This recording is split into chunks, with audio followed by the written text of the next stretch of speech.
Assalamualaikum warahmatullahi wabarakatuh. Di sini kami akan mempresentasikan mengenai software Disco. Pada data mining, untuk anggota dari kelompok kami ada saya sendiri, Yuridana Rami, NIM 33, ada Mbak Dia Ayu Resmini Ngarum, NIM 05, dan juga ada Mbak Karisma Rodotul Jannah, NIM 14. Jadi dalam software Disco ini ada 3 fitur, yaitu ada map, static, dan cache. Untuk yang pertama, fitur map ini pada tampilan awalnya seperti pada di layar saat ini. Untuk yang pertama, bentuk bulat pada atas sendiri itu merupakan start awal proses bisnis. Pada bagian bawah sendiri, bentuk bulat juga itu merupakan logo dari stop proses bisnis. Selanjutnya, untuk bentuk persegi panjang ini merupakan gambar aktivitas pada proses bisnis ini. Jadi di dalam persegi panjang ini terdapat ada frekuensi dan juga ada performance seperti yang ada di layar saat ini. Pada bagian kanan terdapat detail. Detail ini untuk mendetailkan aktivitas yang ada di samping dan juga ada patch.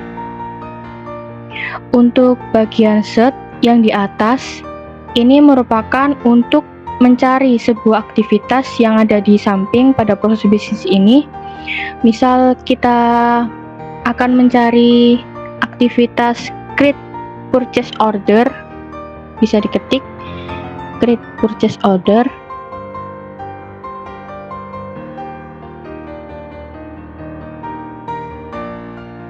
Nah, ini akan langsung ditemukan create purchase order. Itu adalah gunanya untuk search, fitur search. Untuk selanjutnya ada juga bagian show. Bagian show ini untuk mengubah warna pada aktivitas proses bisnis ini. Jadi di bagian ini terdapat 3 macam, ada absolute frekuensi, ada cache frekuensi, dan juga ada max repetiensi. Boleh dicoba salah satunya. Nah, akan berubah warna pada aktivitas proses bisnis ini. Selanjutnya bisa dilanjutkan oleh Mbak Karisma. Baik, selanjutnya saya akan menjelaskan di bagian statistik. Nah, pada bagian ini, untuk dari overview, yaitu atau biasa disebut statistik global, merupakan gambaran umum mengenai data dari studi case-nya. Nah, untuk grafiknya sendiri ada berbagai macam, diantaranya adalah event over time, activity case over time, case variant, event per case, case duration, case iteration, mean activity duration, dan mean waiting time. Selanjutnya pada pojok kanan itu merupakan jumlah total data yang ada. Selanjutnya pada bagian bawah terdapat tabel yaitu case dan varian. Pada bagian tabel ini merupakan detail dari grafik yang ada pada gambar layar. Selanjutnya pada bagian activity. Nah, pada bagian ini merupakan proses apa aja sih aktivitas yang ada pada studi case ini. Nah, diantaranya terdapat grafik mengenai frekuensi, medium duration, mean duration, rata-rata durasi dari aktivitasnya, range duration, dan aggregate duration. Pada aggregate duration ini merupakan total semua aktivitas pada grafik yang ada. Sama halnya dengan overview, pada bagian kanan merupakan jumlah data yang ada pada study case.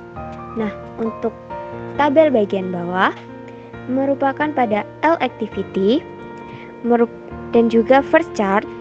Ini merupakan study case pertama yang beroperasi. Selanjutnya yang di last in case, ini merupakan study case yang terakhir beroperasi. Hanya pada bagian research. Nah, pada bagian ini sama halnya dengan activity, memiliki grafik frekuensi, median duration, mean duration, duration range, dan juga aggregate duration. Nah, untuk tabel bagian bawahnya sama halnya dengan tabel aktivitas, memiliki first in case dan juga last in case. Dan juga pada bagian kanan juga memiliki total data yang ada pada grafik.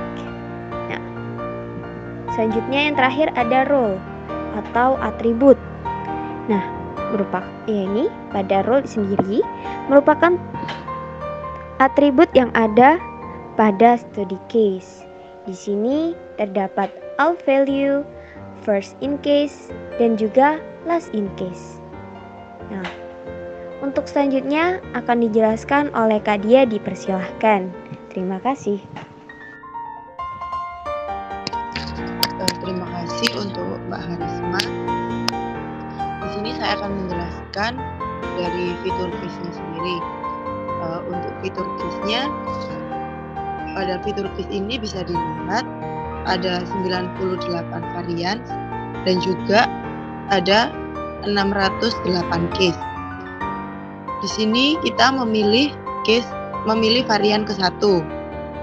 Pada varian 1 ini terdapat 88 case dan pada setiap case tersebut ada 18 event. Kemudian kita ambil contoh pada case 537.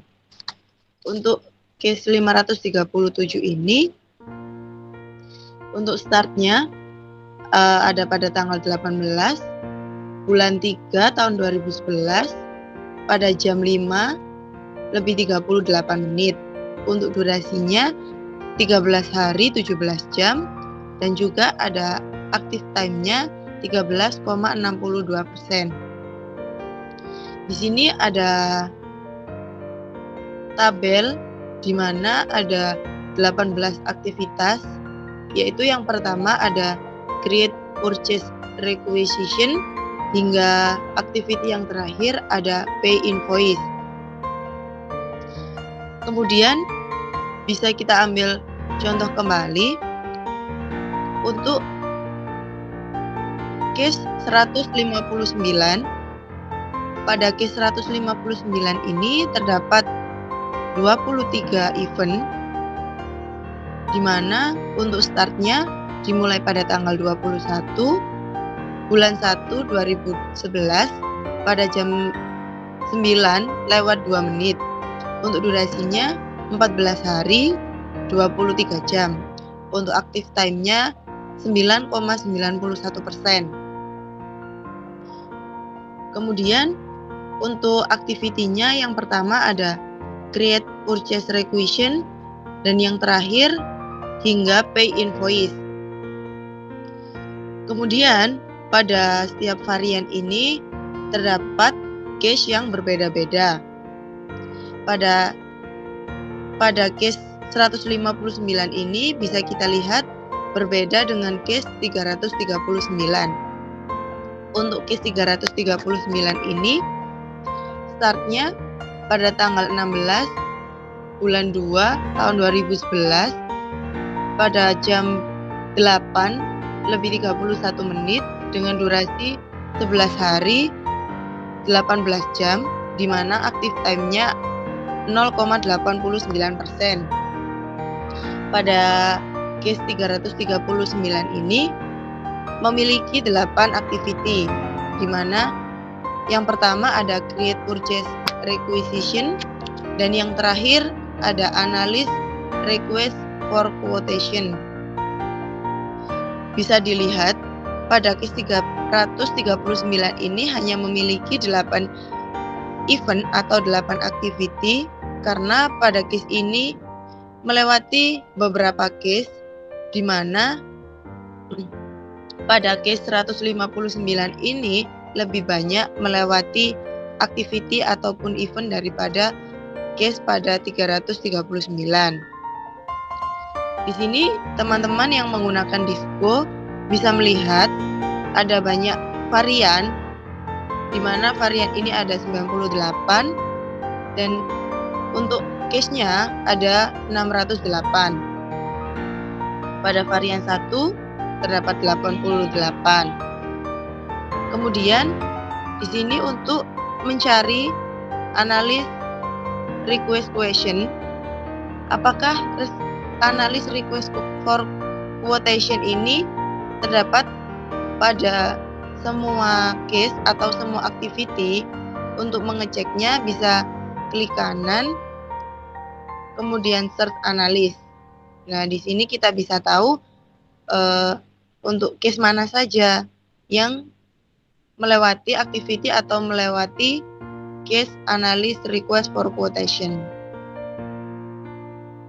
Di sini ada 544 case yang melewati activity analysis request for quotation. Sekian dari fitur case, saya kembalikan ke Mbak Yuridana Rani. Terima kasih. Oke, baik. Terima kasih untuk Mbak Dia dan Mbak Karisma.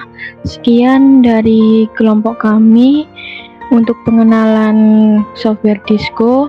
Sekian, terima kasih. Wassalamualaikum warahmatullahi wabarakatuh.